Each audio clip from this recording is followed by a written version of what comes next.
The pre-dawn light was a thief, stealing the color from the world and leaving it in a monochrome of blues and grays. Arthur Lyon paid it no mind. His feet knew the path better than his eyes ever could. Each step along the gravel drive was a familiar percussion, a rhythm that had scored the majority of his 78 years. The air was cool and carried the scent of damp earth and the faint, sweet perfume of ripening grapes, the breath of Ethelwyn. His hands, resting on a gnarled vine, were a map of his life. The calluses were decades old, the stains of soil and sap-permanent tattoos. They were his father's hands, his grandfather's hands. They were the hands that had held Ilara's. He closed his eyes and could almost feel her beside him, her smaller, softer hands slipping into his, her laughter, bright and clear as a bell, echoing across the rows. The vineyard was not just a piece of land, it was their shared soul, a testament to a love that had been as deeply rooted as the oldest Cabernet vine. He began his ritual, a slow, meditative walk through the heart of the estate. He stopped at the ancient olive tree, its silver-green leaves whispering secrets in the faint breeze. This was their spot. Here he had proposed, a nervous young man with nothing but a ring and a dream. Here they had picnicked with 2 toddlers tumbling in the grass.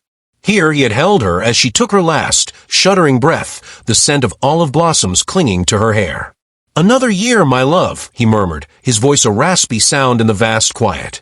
"The grapes are perfect as the year we planted the north slope." The memory washed over him, vivid and warm. Ilara, her face smudged with dirt, her hair escaping its braid, shaking her head at his ambitious plan. "We're mad, Arthur Lyon," she'd said, but her eyes sparkled with the same madness. They had worked until their bodies screamed, until that slope was terraced and planted, a monument to their shared stubbornness. It was now their most prized block. The sun began to crest the distant hills, setting the dew on the vines ablaze with a million tiny fires. The monochrome world burst into color, the vibrant green of the leaves, the deep purple of the fruit, the rich red of the soil. This was the moment he lived for, the daily rebirth of his world. Back in the farmhouse, the silence was different. It was no longer the peaceful quiet of anticipation, but the hollow silence of absence. Ilara's presence was everywhere, in the well-worn recipe book on the counter, in the faded quilt on their bed, in the specific way the light fell through the kitchen window, but her laughter was gone. He filled the kettle, the familiar routine a small comfort. His eye caught the envelope on the pine table. It was thick, expensive, his name and address printed in a severe, impersonal font. It had arrived yesterday. He had left it unopened, a silent acknowledgement of the intrusion it represented. He knew, with a cold certainty that settled in his bones, what it contained. It was the world outside, the world of Marcus and Clara, pressing in. It was the sound of a clock ticking down. He made his tea Ilara's favor blend and carried the cup to the window overlooking the valley. The vineyard sprawled before him, beautiful and serene. He took a slow sip, the warm liquid doing little to dispel the chill in his heart. The unopened letter lay on the table, like a verdict waiting to be read. For now, he would ignore it. For now, there was still the vineyard, the sun on his face, and the ghost of his wife's hand in his. The boardroom was a glass cage suspended above the city, all sharp angles, cold light, and panoramic views of a world reduced to assets and opportunities. Marcus Lyon leaned back in his leather throne, a satisfied smirk playing on his lips. The number on the screen was staggering, even for him. "Gentlemen," he said, his voice calm and controlled, a stark contrast to the frantic energy of the men across the table. The projections speak for themselves. Lyon Capital doesn't just identify potential, we unlock it. Sometimes forcefully. He let the word hang in the air, a subtle threat. The acquisition of the struggling tech firm had been a bloodbath, and he had been the architect. He'd dismantled a legacy, sold it for parts, and generated a 300% return for his investors. They looked at him with a mixture of fear and awe. It was a look he'd grown accustomed to, a look he craved. Later, in his corner office, the high was already fading, replaced by a familiar, gnawing emptiness. He stared at the skyline, the glittering towers that were tombstones for 1,000 failed dreams, and felt nothing. His phone buzzed. "Clara, did you close it?" Her voice was tight, eager. "Of course." "Good. The number." He told her. He heard her sharp intake of breath, a sound of pure avarice that, for a moment, made him feel connected to her. That's incredible, Mark. Then, the pivot. It just makes what we're sitting on even more ridiculous. Have you spoken to Dad? I'm calling him next. It's time. We've let him play in the dirt long enough. He ended the call and scrolled to his father's number. The image that flashed in his mind was not of his father, but of the vineyard, an endless, inefficient sprawl of green that represented not peace or heritage, but stagnant capital. It was an itch he needed to scratch. Clara Lyon Endicott stood in her walk-in closet, a space larger than her first apartment. She ran her fingers over the sleeves of silk, cashmere, and fine wool, but the textures felt dull. The thrill of the new purchase, the admiring glance, the social media post, it all felt so fleeting now. She glanced at her reflection in the full-length mirror. Impeccable. From her highlighted hair to her designer athleisure wear, she was the picture of curated success. So why did she feel so hollow? Her phone chimed with Marcus's text, the number he'd secured. Her eyes widened. It was more than she'd imagined. Yet, instead of satisfaction, a fresh wave of anxiety washed over her. It was never enough. The school fees, the club membership, the constant, unspoken competition with the other wives on the street. It was a treadmill she couldn't step off. Her husband, David, was already talking about a ski chalet in Switzerland. Another asset to maintain, another life to curate. She thought of Ethelwyn. All that land just sitting there. All that potential locked in sentimentality. It was irresponsible. It was an emotional decision, and Clara had long since learned that emotions were a luxury one could not afford in the pursuit of security. When Marcus called to coordinate their visit, her agreement was immediate. "We need to be united on this," she said, her voice firm. "We can't let his nostalgia hold us back anymore. It's for his own good. He's fading, Marcus. You see it too." She hung up and walked to her pristine balcony, overlooking her manicured garden.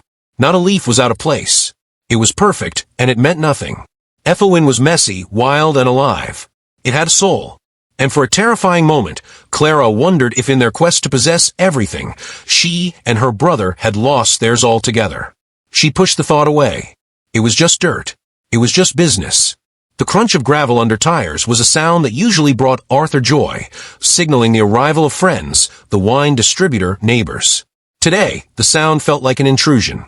He watched from the kitchen window as two vehicles came to a halt, Marcus's aggressive black German sedan and Clara's oversized, spotless SUV. Gilded cages on wheels.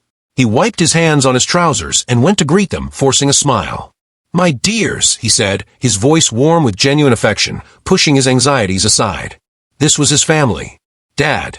Clara emerged, wrapping him in a hug that smelled of expensive perfume. She held him a little too long, her gaze scanning his face with a clinical concern that made his skin prickle. Marcus followed, his handshake firm and brief. "The place looks the same," he said, his eyes sweeping over the farmhouse, not with nostalgia, but with a surveyor's appraisal. "You're keeping up with it all." "The land provides and I do my part," Arthur said lightly. "Come in, I've made lunch." The table was laden with food from the garden. A simple tomato salad with basil, crusty bread, a tranche of roasted vegetables, and a bottle of his own Pinot Noir. The twins ate with appreciation, but Arthur noticed the way Clara subtly checked her phone, the way Marcus's leg jiggled under the table, a battery of nervous energy waiting to be discharged. The conversation was a careful minefield. They talked about Marcus's latest deal, a story told with boasting bravado that couldn't hide its vicious core. They talked about Clara's children, their achievements listed like items on a CV. Arthur listened, nodding, asking questions, but he felt a growing distance, as if they were speaking a foreign language he'd once known but had since forgotten. "It's all about leverage, Dad," Marcus was saying, gesturing with his fork. "You find the weak point, and you apply pressure. It's not personal." "Isn't it?" Arthur asked softly. "When it's someone's livelihood, their life's work." Marcus waved a dismissive hand. "Sentiment is a liability in business." Later, as dusk began to settle, painting the sky in hues of orange and purple, Arthur led them on a walk. He stopped by the old oak near the boundary line. "Your mother," he said, his voice softening, "she tamed a wild fox that lived here. For months, she'd just sit, quiet as a stone, until it grew used to her. Then she'd leave a little food. Never tried to touch it, never tried to cage it. Just offered it respect. Eventually, it would eat from her hand. It was a lesson in patience. In earning trust, not demanding it." He looked at his children. Marcus was checking his watch. Clara was smiling a polite, vacant smile. "That's a lovely story, Dad," she said. "But you can't run a business on stories about foxes." The words hung in the cooling air. The minefield had been breached. The truce was over. Arthur just nodded, a profound sadness settling over him as he turned to lead them back to the house. The chasm between their worlds, he realized, was not just wide, it was unbridgeable. The morning sun streamed into the kitchen, illuminating dust motes dancing in the air. The remains of a breakfast Arthur had prepared, eggs from his chickens, ham from a local farmer, sat on the table. The mood was brittle. The previous night's unspoken tension had solidified into a palpable dread. Marcus cleared his throat. "Dad, we need to talk about the future." "The future is the next harvest," Arthur said, wiping a counter that was already clean. "It's always the next harvest." "No, Dad. Your future." Marcus slid a glossy brochure across the worn pine table. The cover showed a digitally rendered paradise, sleek buildings, glittering pools, happy, generic people laughing. Ethelwyn Springs, the title read in elegant script. Arthur's blood ran cold. He didn't need to open it. He could see it. The wildflower meadow where Alara had planted native seeds every spring was now a spa and wellness center. The old cellar was a vinotherapy lounge. The heart of his home, paved over for parking. Clara leaned forward, her voice taking on the soothing, condescending tone one might use with a child. "It's a transformative offer, Dad. Sloan Properties is a premier developer. The number," she paused for effect, "it's life-changing." She named the figure. It was so absurdly large it felt fictional, a number from a fantasy. It had no connection to the tangible reality of sun, soil, and sweat. Arthur felt the room tilt. He gripped the edge of the counter. "No, just hear us out," Marcus pressed, his patience thinning. "Think of it. No more backbreaking work. No more worries about frost or drought. You could travel, buy a nice apartment in the city, be near your grandchildren. Live comfortably." "I live comfortably here," Arthur said, his voice low. "This is my comfort." "This is a prison, Dad." Clara's mask slipped, revealing a flash of genuine frustration. "You're a slave to this place. It's a burden you don't have to carry anymore. We're offering you freedom." "Freedom." Arthur's voice cracked. He picked up the brochure, his hands trembling. He pointed a shaking finger at the image. "You call this freedom? To be put out to pasture in a little box while they pave over your mother's memory." He looked from Marcus's stony face to Clara's panicked one. "You are not selling dirt. You are selling your mother's ghost. You are selling the air, your first breaths. You are selling my soul." "Don't be so dramatic," Marcus snapped. "It's a business transaction. It's progress." "It is desecration," Arthur whispered, the fight draining out of him, replaced by a grief so profound it left him weak. He threw the brochure into the recycling bin. "The answer is no. It will always be no. This land is not for sale. Not for all the money in the world."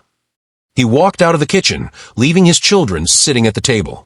He went to the cellar, down into the cool, dark silence among the barrels that held the essence of his life's work. He leaned his forehead against the rough, damp wood of a cask of his flagship Cabernet, the wine they had named Alara's Heart. He could still smell her perfume in the air. He was losing them. He had already lost them. And the battle for Ethelwyn had just begun. The war of attrition started subtly, a campaign of psychological erosion. The twins extended their stay, their concern a weapon. They didn't mention the resort plans again, not directly. Instead, they pointed out the leaks in the old roof, the rising cost of equipment, the unsustainable model of a small, family vineyard.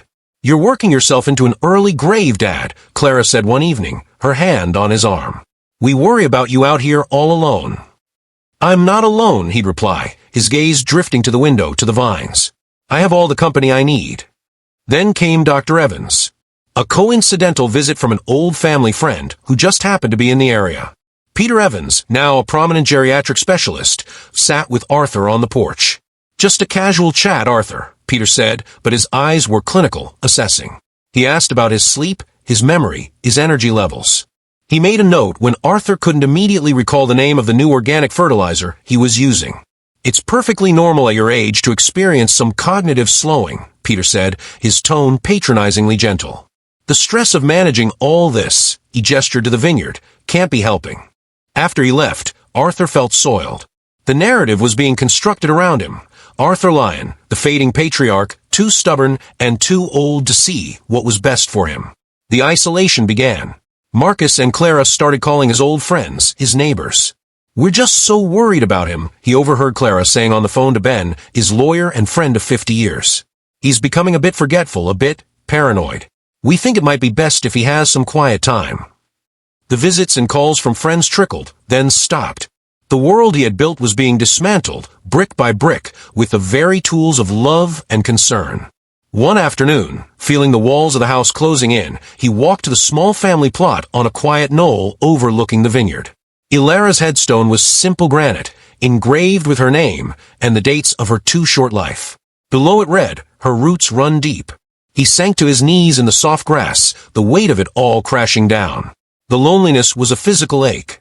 "They are erasing us, my love," he whispered, his voice raw with a pain he showed to no one else. He traced the letters of her name with a trembling finger. "They are rewriting our story, and I don't know how to stop them. They speak a language I don't understand. A language of numbers and leverage." He stayed there until the sun dipped below the horizon, the vineyard falling into shadow. He had fought nature his whole life, frost, pestilence, drought. But this was a different kind of blight, one for which he had no cure. It was a poison, and it was being administered by the people he loved most. He rose, his joints protesting, a cold resolve hardening within him. They thought he was weak. They thought he was breaking. But the soil of Ethelwyn grew stubborn things. He would not go quietly. The formal-looking envelope arrived a week after the twins had left. This one was not left unopened. Arthur sliced it cleanly with his pocket knife, his hands steady despite the tremor in his heart. The words were a dense, impenetrable thicket of legal jargon, but their meaning was brutally clear. In the matter of the capacity of Arthur James Lyon. Petition for guardianship. Respondents, Marcus David Lyon and Clara Elaine Lyon Endicott. He read it twice, standing by the kitchen sink. The world outside, the vibrant living vineyard, seemed to recede, replaced by the stark, white page. Incapacitated. The word was a brand, searing his identity. They weren't just trying to take his land, they were trying to erase him. To legally declare that the man who had built Ethelwyn from scratch was no longer competent to be its steward. He drove into town to see Ben Harding. Ben's law office was above the old hardware store, a place of lingering cigar smoke and towering, overloaded bookcases, a world away from the glass towers where Marcus operated. Ben read the petition, his face growing grimmer with each passing second. He finally took off his reading glasses and pinched the bridge of his nose. "Arthur," he sighed, the word heavy with regret. "They've built a case. They have a doctor's statement, testimonials about your isolation, and resistance to logical counsel. They're framing it as a duty, a necessary intervention." "They are vultures circling a living body," Arthur said, his voice low and fierce. "They see a heart still beating and call it a corpse." "The court," Ben said carefully, "often sides with the narrative of safety and concern, especially when it's presented by successful, articulate children against an elderly parent perceived as entrenched." "Perceived as entrenched," Arthur repeated, a bitter smile touching his lips. "What a beautiful way to say, a man who knows his own mind. We can fight this, Arthur. We can get our own psychological evaluation, call your friends to testify. But I have to be honest with you, it's an uphill battle. They have deep pockets and a simple, emotionally compelling story for a judge to grasp." Arthur looked out Ben's dusty window, down onto the quiet main street. He saw his reflection superimposed on the town he had been part of for a lifetime. He saw an old man, but within that old man a fire was lit. "They think this is about winning a legal argument," Arthur said, turning back to Ben. "They think it's about leverage, as Marcus would say." He leaned forward, his eyes, usually soft with memory, now sharp as flint. "But this is about legacy, and I will not let them desecrate mine." "What are you thinking?" Ben asked, recognizing the look in his old friend's eye. "They want a war for my legacy? I will give them one, but not on their terms. On mine." Arthur's voice was quiet, but absolute. "Do what you must, Ben. Fight them in court. But understand this, the outcome there is irrelevant to the final truth." He gave Ben his instructions, not as a desperate client, but as a general outlining a campaign. Then he returned to Ethelwyn. He didn't go to the house. He went directly to the cellar. The air in the underground room was cool and still, fragrant with oak and the slow, silent alchemy of aging wine. This was his sanctuary, his cathedral. Along the far wall behind a stack of empty crates was a false wall he had built himself decades ago, a secret space where he kept his most precious vintages, the year of their wedding, the year the twins were born. He moved the crates and worked the old, camouflaged latch. The small door swung open silently. Inside, in the darkness, were a dozen barrels. This was his final project, the one he had started after the first poison breakfast. The grapes had been picked at perfect ripeness, the crush done with a reverence bordering on prayer. It was a blend of the oldest, most resilient vines on the property, a wine of profound complexity and stubbornness. He had not yet named it. He lit a single kerosene lantern, its warm glow illuminating the silent sentinels of oak. He placed a hand on one of the barrels, feeling the potential slumbering within. "They have forgotten Alara," he whispered into the quiet dark. "They have forgotten the strength of these roots. They have forgotten that the deepest lessons are not filed in courthouses, but buried in the soil." He would let the lawyers talk. He would let the judge decide. But he, Arthur Lyon, would ensure that the final, definitive word would not be spoken in courtroom. It would be waiting, patient as the earth itself, under the heart of the vineyard. He was no longer just a winemaker. He was a keeper of secrets, a planter of truth, and his harvest was yet to come. The memory came to him unbidden, a stark, vivid thing, as he stood at the edge of the north slope. The legal papers were a cold weight in the farmhouse, but out here, under the immense, indifferent sky, a different truth asserted itself. He was 7 years old, his small hand swallowed by his father's calloused grip. His father, Alistair Lyon, was a man of granite and few words. He didn't speak of wine as poetry or legacy as a grand concept. For him, it was work. Honest, brutal, and beautiful work. On this particular day, he had led a young Arthur not to the vibrant vines, but to the ancient, gnarled olive tree that stood sentinel at the property's heart. "This," his father had said, his voice a low rumble, "is the only contract that matters." He placed his palm flat against the rough, silver-gray bark. "It was here before your grandfather. It will be here long after you and I are dust." Arthur, bored, had kicked at a clump of dirt. "It's just a tree, Pa." Alistair's hand shot out, not in anger, but with startling speed, gripping Arthur's shoulder and turning him to face it. "Look, not with your eyes, with your blood. This tree doesn't belong to us, boy. We belong to it. We are its keepers. Our name, our sweat, our lives, they are just a single season in its long life." The lesson was not about ownership, but stewardship. A sacred duty passed down not through deeds, but through sweat and silence. His father's intense, dark eyes held his. "You protect it, Arthur. You protect it from fire, from blight, from foolish men with short visions." He paused, and his gaze seemed to look through time itself. "And sometimes you protect it from yourselves." Young Arthur hadn't understood that last, cryptic part. Now, 70 years later, standing in the same spot, he understood with chilling clarity. The foolish men with short visions were his own children. And the protection his father spoke of was the secret he had buried, the truth that was his final, solemn duty to wield. He had been the keeper of the tree. Now he was the keeper of the secret that protected it. The memory fortified him, solidifying his resolve. This was not his fight alone. It was a battle in a war that spanned generations, a war against the erosion of meaning, against the tyranny of the temporary. He was a link in a chain, and he would not be the one to let it break. The courtroom was a foreign land with its own sterile language and rituals. The air smelled of lemon-scented polish and anxiety.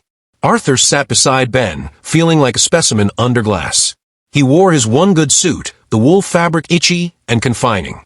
Marcus and Clara sat at the adjacent table, flanked by their lawyer, a sharp-faced woman whose expensive suit seemed to absorb the light. They did not look at him. The judge, a weary-looking woman with a steely gaze, listened as the twins' lawyer painted her picture.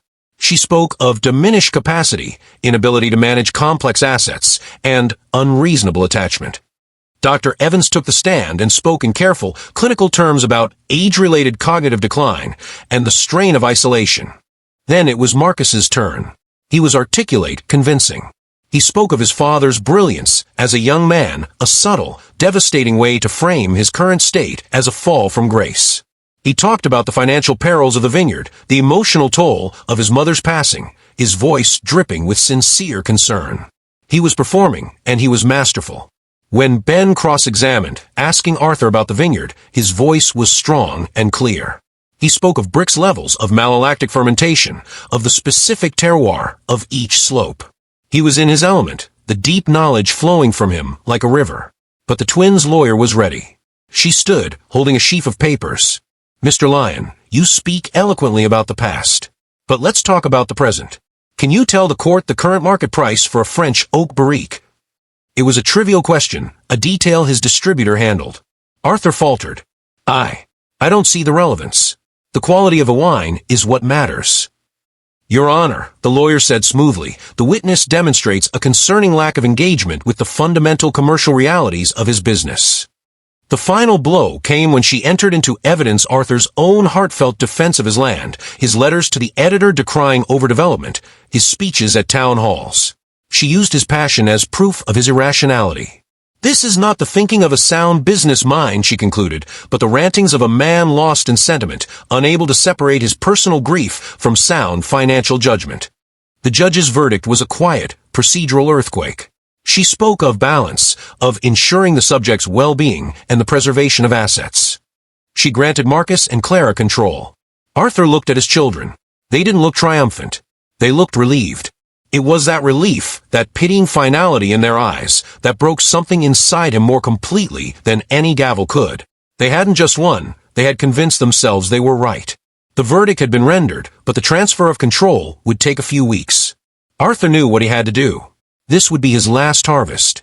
He rose before the stars had faded, the silence of the house, a heavy cloak around him. He worked alone. There were no hired hands, no cheerful banter. Just an old man and his vines. The snip of his shears was the only sound, a sharp, precise punctuation in the morning quiet. Each cluster of grapes he lifted was a memory. The deep purple of the Shiraz reminded him of the year Clara was born, a difficult vintage that had somehow produced a wine of stunning beauty and resilience. The perfect, tight clusters of the Chardonnay were from the block Marcus, as a boy, had helped him plant, his small hands fumbling with the tender roots. He worked with a slow, deliberate reverence, a priest performing a final rite. The sun climbed, warming his back, and the baskets filled, each one a basket of time, of love, of loss. In the cellar, the real work began. He had saved the best fruit for his secret project. He crushed the grapes not with the industrial press, but with the old wooden basket press he and Alara had used in the early days. The process was slow, physical, a direct connection to the fruit. The juice, dark and sweet, ran into the fermentation vats. He monitored the temperature, the sugar levels, with an instinct born of a lifetime. This wine, his final wine, was different. It was not just a beverage, it was a testament. It contained his joy, his sorrow, his defiance. It was the liquid essence of Ethelwyn and of his broken heart.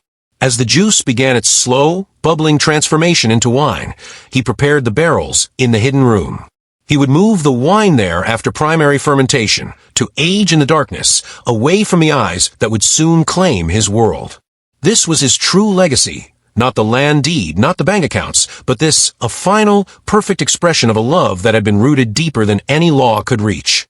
He was putting his soul into a barrel and hiding it from the world. The signing was held at the vineyard, in the very living room where Arthur had read to his children by the fire. The developer, a man named Sloane, was there, tanned and jovial, his confidence a physical presence in the room. He clapped Arthur on the shoulder. "Don't you worry, Mr. Lyon. We'll take good care of the place. Make it something really special." Arthur did not reply. He stood by the window, watching a sparrow hop along the porch rail. The paperwork was spread across the dining table. Marcus and Clara signed with a brisk, efficient finality, the scratches of their pens loud in the quiet room. Then it was Arthur's turn. Ben stood beside him, a solid, silent support. Sloane slid the document over. "Just there, Mr. Lyon." Arthur picked up the pen. It felt alien in his hand, a tool of destruction. He looked up, first at Marcus, then at Clara, holding their gazes. He saw a flicker of something, unease, guilt, in Clara's eyes before she looked away. Marcus met his stare with a challenging blankness. "I loved being your father," Arthur said, his voice quiet but clear, devoid of anger, filled only with a bottomless sadness. "I loved every day of it. I hope the world you're building for yourselves brings you the happiness you think it will.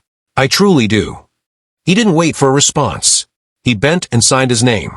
Arthur James Lyon. The signature was steady, a final, graceful act of surrender on the altar of his life's work. He placed the pen down carefully. "It's done," Sloane said, beaming. Yes, Arthur thought, it is done. But not in the way you think. He walked out of the room, out of the house, and took a deep breath of the Ethelwyn air for the last time, as its owner. The war was over. His battle was just beginning.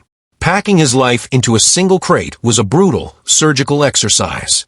The house was to be cleared for the demolition team. He moved through the rooms, each one a gallery of ghosts.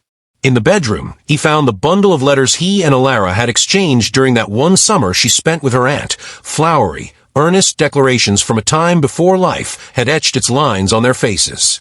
He found Marcus's first wooden toy, a horse he had carved himself, now smooth and worn from years of love. He found Clara's childhood drawings, taped to the inside of a cupboard door, stick figure families under a giant, smiling sun. Each object was a weight, an anchor to a past that was being systematically dismantled. He could not take it all. He had to choose. The letters, yes. The toy horse, yes. One of the drawings. A photo album. His father's old pocket watch. The crate was small, and his life was large. The process was a series of 1,000 tiny heartbreaks. He saved the cellar for last. He moved the false wall and stood before his final 12 barrels.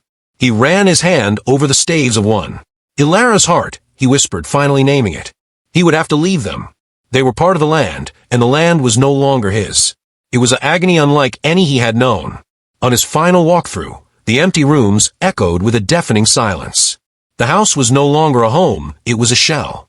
He placed the key on the kitchen counter, the cold metal of final, symbolic severance. He walked out the door, the crate in his arms, and did not look back. He couldn't. The sight of the empty house would have killed him. He drove away from Ethelwyn, the crate on the passenger seat containing the shattered fragments of his world. The city apartment was a clean, white, soulless box. The windows looked out onto another white wall. The air was recycled, smelling of cleaning chemicals and other people's lives. The silence here was different from the vineyards. It was a dead, oppressive silence, devoid of the chirping of crickets or the whisper of the wind through the vines. Arthur felt caged. He tried to tend a small window box of herbs, but they languished, starved of real sun and open air. His days took on a gray monotony. He would wake, make tea, and then sit, the hours stretching before him, empty and meaningless. His one ritual was his daily torment. At the same time, every afternoon, he would turn on the local news. And for a week, there it was. The progress report. Transformation at the old Ethelwyn vineyard, the chirpy reporter would say, standing in front of the ever-increasing devastation. He watched stone-faced as the bulldozers tore into his earth. He saw the outbuildings, the old barn where the twins had played, reduced to splinters. He saw the vines, his life's work, ripped from the soil and piled into burning pyres, the smoke of funeral shroud over the valley. He saw the ancient olive tree, marked with a bright orange X. And he smiled. It was a grim, terrible smile devoid of joy, full of a dark and certain knowledge. The stage was set. His phone rang, shattering the silence. It was Clara. Her voice was shrill, panicked, a far cry from the controlled woman of the courtroom. "Dad. Daddy, what do we do? You have to help us." "They found something, a box." Arthur listened, his face a mask of carved stone. He heard her tears, her desperation. He let the silence stretch after her pleading ended. "I can't," he said softly, and ended the call. The first note of their consequence had been struck. It was a hollow, lonely sound. The foreman, Joe, had been uneasy from the start. He was a practical man, but he felt the weight of the place. The old vineyard had a soul, and he was part of the crew hired to exorcise it. When the Big Cat D6 bulldozer, tasked with removing the ancient olive tree, hit something solid and metallic, the sound was wrong. Not the crunch of a root, but a dull, resonant clang. He waved the operator to stop. Climbing down into the crater of torn roots and rich, dark soil, he saw it, a rusted iron box about the size of a small suitcase, pitted with age, but stubbornly intact. It wasn't buried, it was entombed, nestled in a cradle of the tree's thickest, deepest roots, as if the tree itself had been protecting it. A superstitious chill ran down his spine. He called Marcus Lyon. "What is it?" Marcus had snapped, irritated. "We're on a tight schedule." "You need to come down here, sir," Joe said, his voice leaving no room for argument. "We found something. You're not going to believe it." When Marcus and Clara arrived, the site was at a standstill. The workers stood in a loose, curious circle. The site historian, a young woman named Anya, was already on her knees, brushing dirt from a box with an archaeologist's care. "What is this?" Marcus demanded, his impatience warring with a sudden, cold trickle of dread. Anya looked up, her eyes wide. "I don't know yet, but it's old. Very old." It took crowbars and considerable effort to pry the lid open, the rusted hinges shrieking in protest. Inside, wrapped in waxed oilcloth that had preserved it perfectly, was a document. The parchment was thick, the ink faded but legible. Anya carefully unrolled it, her hands trembling slightly as she read the formal, flowing script. Her face went pale. "Mr. Lyon, Ms. Endicott, I think you need to call your lawyer." The scene around the unearthed box took on the quality of a surreal nightmare. The bright sun, the yellow bulldozers that churned earth, all of it formed stark contrast to the ancient secret that had just been revealed. Sloan, the developer, arrived, his joviality replaced by sharp annoyance. "What's the hold-up? It's a rusty box, for Christ's sake." Anya, the historian, held the deed as if it were a live grenade. Her voice was clear and steady, though laced with disbelief, as she read the key clause aloud to the gathering. "Henceforth, and in perpetuity, the land herein described, known as Ethelwyn, shall be held in trust by the Lyon bloodline on the condition that it shall never be sold, bartered, or otherwise relinquished. Any attempt to void this condition shall render the sale null, and land, with all proceeds therefrom, forfeit to the crown." She looked up, her gaze moving from Sloane's rapidly purpling face to the twins' ashen ones. "It's dated 1847, signed by a king's magistrate. It's a historical trust. The sale, it was never legal." For a moment, there was absolute silence, broken only by the wind whistling through the ravaged landscape. Then the dam broke. "What is this nonsense?" Sloane roared, snatching the document from her. His eyes scanned it, and the blood drained from his face. He turned on Marcus, his voice dropping to a venomous, guttural whisper. You incompetent fool. You said the title was clear. You have ruined me. Do you understand? I have millions tied up in this. I will sue you for every cent you never had." Marcus stood frozen, his mouth agape. The world of leverage and assets he understood so well had just turned on him with primal fury. The ground beneath his feet, both literally and figuratively, had given way. Clara did not make a sound. Her legs simply buckled, and she sank into the churned mud at the base of the uprooted olive tree, her expensive trousers soaked. She stared blankly at the iron box, the truth of their error not dawning, but crashing down upon her with the force of a physical blow. They had not just lost a deal, they had invoked a curse. The collapse was swift, total, and merciless. Sloane's lawyers were like piranhas, filing suit for fraud, misrepresentation, and staggering financial damages before the mud had dried on Clara's clothes. The state, upon formal notification of the breached trust, immediately revoked the sale and seized the entire purchase price from the escrow account. The news, with its love of a poetic downfall, spread like wildfire. Heirs hoist on their own petard, the headlines read, "Multi-million-dollar vineyard sale voided by ancient deed." The consequences were a cascade of ruin. The legal fees alone were catastrophic. Marcus was fired from Lyon Capital, the scandal making him toxic.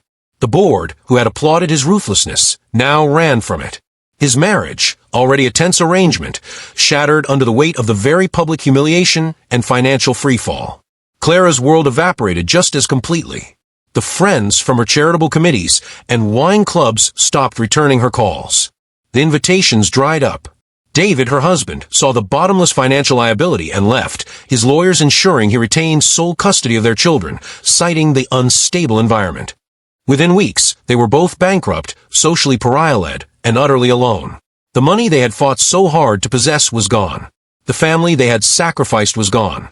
The future they had envisioned had collapsed into a smoking crater. They were left with nothing but the echoing silence of their failure and the cold, hard truth. They had been so busy appraising the value of the land, they had forgotten to read the story written in its soil. And the price for that forgetfulness was everything. The knock on his apartment door was hesitant, a soft tapping that spoke of shattered confidence. Arthur already knew who it was.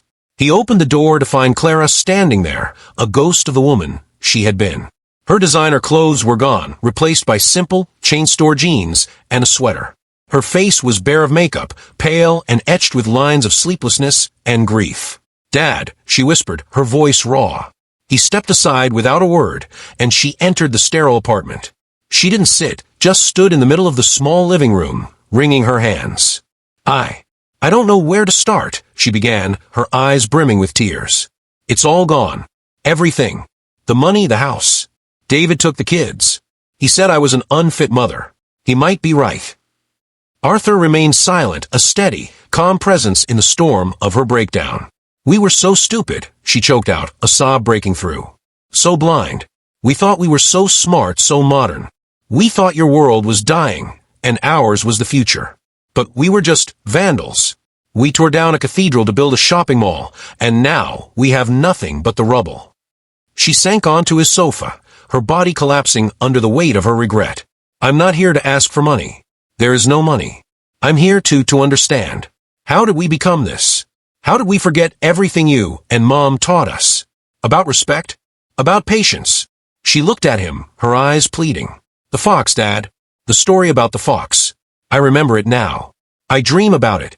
Why did I ever think that was a weakness? Arthur went to the kitchen and made 2 cups of tea, the same blend he'd always made for her when she was a little girl and had a nightmare. He handed her one. The simple, familiar gesture broke her completely. She wept, great, heaving sobs that seemed to tear from her very soul. He sat beside her, not touching her, just being there. When her tears subsided to hiccuping breaths, he spoke, his voice gentle but unwavering. The wound is too deep, Clara. Some scars don't fade. You didn't just make a bad investment. You looked at the story of our family, of your mother's life, and you called it worthless. You tried to erase it. That is not a mistake one apologizes for. Is a chasm one learns to live beside. She nodded, the truth of his words a final, crushing weight. Is there any way back? Ever? Arthur looked at her, his daughter, so broken, so lost. He saw the child who had loved chasing fireflies in the twilight. But that child was gone. I will always be your father, he said softly. But Ethelwyn is gone. What we were as a family in that place is gone. We must both learn to build something new from the ruins. But we will build it on different sides of the chasm. She left a short while later, not forgiven, but heard. He watched her walk down the corridor, a solitary figure, swallowed by the impersonal building. His heart ached a dull, persistent pain.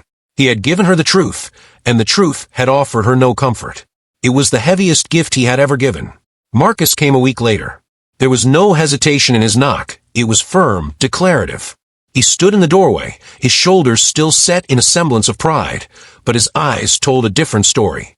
They were the eyes of a man who had seen his own empire fall and found nothing of value in the rubble. Can I come in? He asked, his voice rough. Arthur nodded. Marcus walked in and stood by the window, looking out at the brick wall. I have one question, Marcus said, not turning around. Did you know? Did you bury that box knowing we would find it? Was this a trap? Arthur considered his son. This was not a penitent. This was a general analyzing a lost battle. I buried a truth, Marcus, Arthur replied. A truth you were too busy, too proud, to ever ask about. My father told me to protect the land, even from ourselves. I never wanted to use that truth. I prayed you would never force my hand. Marcus turned, his face a mask of frustrated confusion. But why? Why keep it a secret? If you had just told us, would you have believed me? Arthur interrupted gently. Or would you have hired more lawyers to find a way around a sentimental old man's fairy tale? The deed was not the point, Marcus.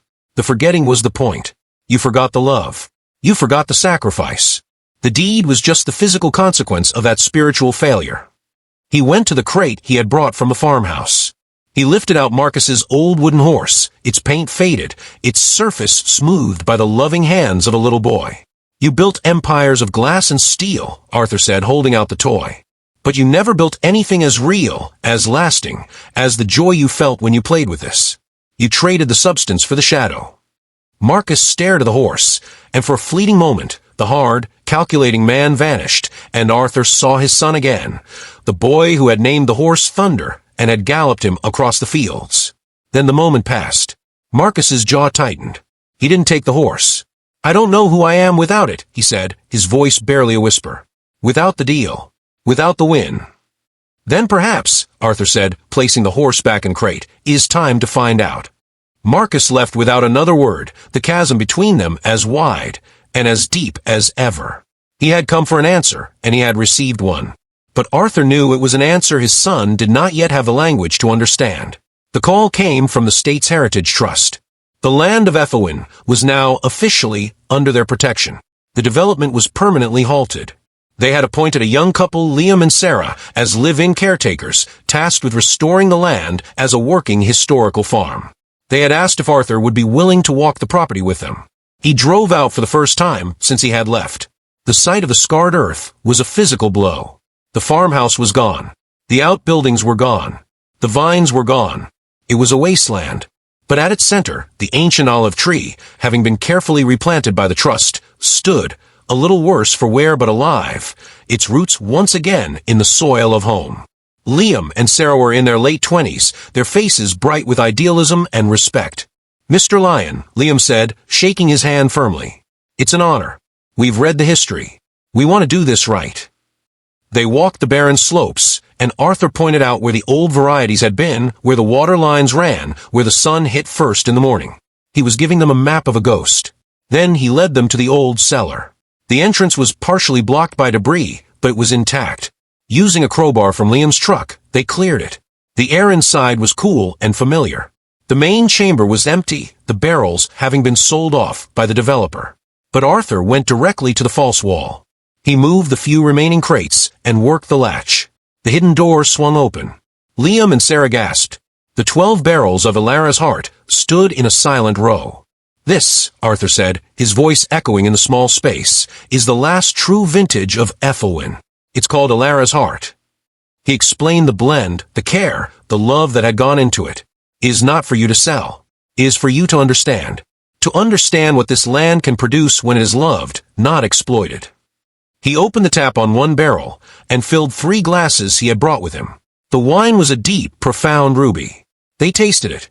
It was magnificent, complex, layered, with a stunning depth of fruit and a finish that went on forever, tinged with a sorrow that made it heartbreakingly beautiful.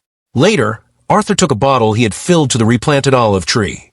He uncorked it and poured the rich, red wine onto the earth at its base, a libation to memory, to love, to a dream that had ended. "I kept my promise, Alistair," he whispered. "I protected it."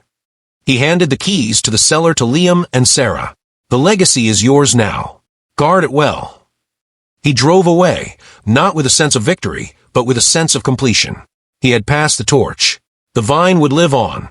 5 years passed. Arthur, now in his 80s, had found a fragile peace.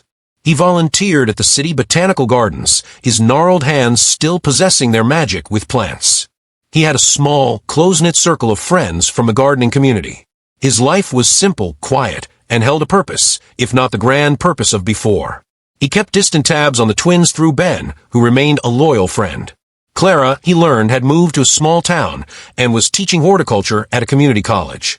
She had found solace in the soil she had once scorned, connecting with students over the simple, profound miracle of a seed germinating. She was not wealthy, but she was grounded.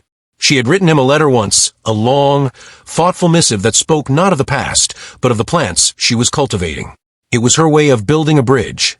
He had written back about the rose garden he was tending. Their correspondence was a slow, careful stitching of a new, different relationship across the chasm. Marcus had taken a different path. He had disappeared for a while, then resurfaced as a carpenter, building custom furniture. He worked with his hands, creating tangible, solid things. There were no empires, no leverage buyouts. Just a piece of wood, a plan, and the satisfaction of a joint perfectly fitted. He was, by all accounts, a quieter, more thoughtful man. He had not reached out to Arthur. Some chasms, Arthur understood, were too wide for words. The work was his language now. They were not redeemed. Redemption was too clean a word for the messy, lifelong process of living with a catastrophic error. But they were changed. The lesson had been learned at a cost that had shattered their old selves and forced them to build new ones from the pieces. They had, in their own ways, returned to the values of craft, patience, and substance that they had once ridiculed. The harvest they reaped now was different, a harvest of humility, of quiet dignity, of a life measured not in assets, but in meaning. Arthur sat on a bench in the botanical gardens, the autumn sun warm on his face. He was truly an old man now, his body frail but his spirit clear. A young girl, maybe 6 years old, the daughter of one of the other volunteers, approached him shyly. She held out a dandelion, its head gone to seed. It's dying, she said, her face serious. Arthur took it gently. No, child. It's transforming. See. He blew softly, and the seeds took flight, 100 tiny parachutes carrying new life on the breeze. Now it will live in 100 other places. Her eyes widened in wonder. You're magic. He chuckled. No, just a gardener. She sat beside him, and he pointed out the different plants, telling her their names and stories. What did you do before you were the garden man? She asked, swinging her legs. He looked out across the cultivated plots, but his eyes saw the rolling hills of Ethelwyn, the dappled light through the olive tree, Ilara's smile. I was a storyteller, he said, his voice soft as the breeze. And a keeper of vines. He began to tell her story. Not of betrayal in courtrooms, not of ancient deeds and ruined children. He told her a story of a king who loved his people so much he gave them a land to care for. He told her of a tree that held the memory of generations in its rings. He told her of a love so strong that it could be poured from a bottle and taste like forever. The child listened, rapt. The story, like the dandelion seeds, took flight. It was no longer bound to the past, to the pain, to the land itself. It was free. Arthur Lyon, the last keeper of Ethelwyn, had passed it on. And in that telling, he knew the truest legacy was not the land, nor the wine, nor even the memory. It was the story, and as long as it was told, the vine would never truly die. He closed his eyes, the sun on his face, and smiled. If you enjoyed this story of epic revenge, do me a huge favor. Smash that like button, and make sure to subscribe for more tales of calculated justice, revenge or karma, and let me know in the comments what you think about this story.